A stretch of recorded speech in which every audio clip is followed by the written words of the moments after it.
This channel does not promote any violent, harmful, or illegal activities. All content provided by this channel is meant for an educational purpose only.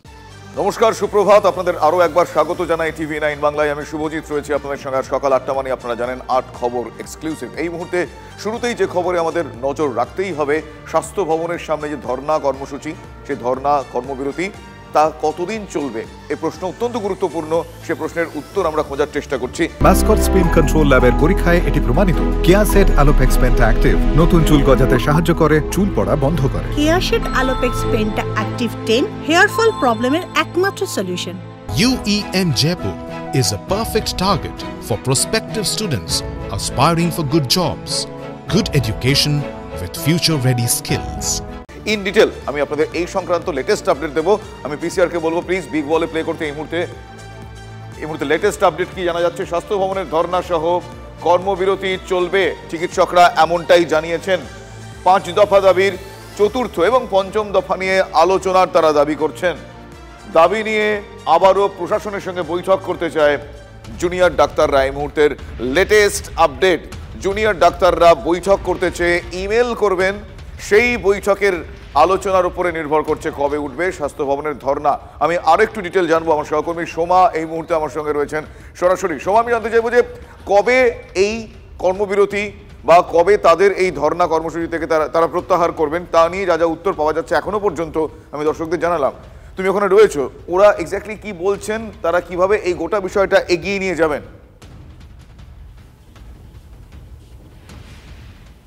হ্যাঁ দেখো, junior doctor তারা কিন্তু বলছেন যে তারা কিন্তু যত তাড়াতাড়ি সম্ভব তারা কাজে ফিরতে চাইছেন। তবে দেখো, তাদের তরফ থেকে যেটা জানানো হয়েছে যে দুটো দাবি কিন্তু তাদের থাকছে। সেই দাবি নিয়ে তারা আবার প্রশাসনের সঙ্গে বৈঠক করতে চাইছেন এবং তারা মেল পাঠাবেন। কিন্তু সেই দাবি, তার মধ্যে রয়েছে নিরাপত্তা দাবি। আরেকটা দাবি যেটা রয়েছে সেটা হলো যে প্রত্যেকটি মেডিকেল কলেজে সেখানে জুনিয়র ডক্টর অ্যাসোসিয়েশন তৈরি করতে হবে এবং সেটা নির্বাচনের মধ্যে দিয়েই করতে হবে। আমার সাথে রয়েছেন এখানে জুনিয়র ডক্টর, একটু কথা বলে নেব তাদের সাথে যে তারা ঠিক কি চাইছেন। আপনাদের তো নিরাপত্তার যে দাবি, আমরা গতকালও দেখলাম যে সুপ্রিম কোর্টেও এই বিষয়টি, নিরাপত্তার বিষয়টি নিয়েও নানান প্রশ্ন উঠেছে। সেখানে আপনারা বলেছেন যে সিসিটিভি অত্যন্ত প্রয়োজন। কি কি দাবি রাখছেন মূলত নিরাপত্তার বিষয় নিয়ে? দেখুন, সিসিটিভি ইনস্টলেশন বা যে কোনো রকম যা যা গাইডেন্স রয়েছে সেগুলো তো অবশ্যই রাখা হবে। তার সাথে এতদিন ধরে যেটা কোনো একটি বিশেষ পলিটিক্যাল পার্টির ইউনিট চলতো, আমরা সেটাকে পুরোপুরি কন্ডেম করছি, কারণ সেটাই সমস্ত রকমভাবে থ্রেড কালচারের মূলে রয়েছে। তাই সেটাকে এড়িয়ে পিজি লেভেলে আমাদের রেসিডেন্ট ডক্টরস অ্যাসোসিয়েশন মানে RDA যেটা রয়েছে, এবং ইউজি লেভেলে আমাদের ইলেকটিভ স্টুডেন্ট ইউনিট বা এরকম একটা কোনো ফর্মেশন, আমি এই মুহূর্তে নাম এক্স্যাক্টলি ভুলে গেছি, সেটা বানানোর জন্য চেষ্টা করা হচ্ছে এবং সেটা করা হবেও। কারণ ওনারা, আমি যতদূর লাস্ট আপডেট আমরা পেয়েছি যে দুই পক্ষই সেখানে সিগনেচার করেছে। তো আশা করি সেটা আমাদের জন্য খুব ভালো হবে এবং সেটাই দেখার যে ভবিষ্যতে সেটা কতদূর অবধি কন্টিনিউ করা যায়। নয়তো সরকারের ক্ষেত্রে অনেক পদক্ষেপই আমরা আগেও দেখেছি যেটা হয়তো নেওয়া হয়েছিল, কিন্তু তাও আমরা এখনও অবধি সেটা খুব একটা ফলপ্রসূ হয়েছে বলে মনে করি না। কারণ কালকেও আপনারা দেখবেন যে চিফ জাস্টিস অফ ইন্ডিয়া বলেছেন যে আমরা কাজে ফিরতে চাই, কিন্তু কাজে ফিরতে পারছি না, কারণ আমরা কোথাও না কোথাও নিরাপত্তার অভাব বোধ করছি। একেবারে জুনিয়র ডক্টররা যেটা বলছেন যে এখনও পর্যন্ত কিন্তু তারা নিরাপত্তাহীনতায় ভুগছেন।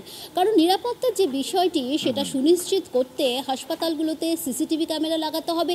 পাশাপাশি তারা যেটা বলছেন, এই যে হুমকি এবং থ্রেড কালচার, মানে থ্রেড কালচারটা এই মুহূর্তে থ্রেড কালচার থেকে, এবং যে পলিটিক্যাল পার্টি, যে রাজনৈতিক দলের তরফ থেকে থ্রেড কালচারের বিভিন্ন পরিসর তৈরি হয়েছে, তারা যেটা বলছেন সেই গোটা বিষয়টা থেকে তারা এই মুহূর্তে মুক্তি চাইছেন। আপাতত তোমায় ধন্যবাদ জানাই সোমা। এখনো পর্যন্ত যেটুকু আপডেট আপনাদের জানালাম, কিন্তু জুনিয়র ডাক্তারদের সঙ্গে এর আগেও আমাদের কথা হয়েছিল, তারা কি বলছেন একবার তাদের বক্তব্য শোনাবো। 4 নম্বর দাবি, চতুর্থ দাবি, সেই দাবিতে সেফটি সিকিউরিটি সম্পর্কে আমরা যা যা বক্তব্য রেখেছি, মহামান্য সুপ্রিম কোর্ট আজ সেই দাবিকে মান্যতা দিয়েছে বলে আমরা মনে করি। তাহলে এটা যেমন আমাদের একটা নৈতিক জয় বলে আমরা দেখি যে আমাদের দাবি কতটা ন্যায়সঙ্গত, যে দাবি আজ সুপ্রিম কোর্টের অন্দরেও গৃহীত হয়েছে।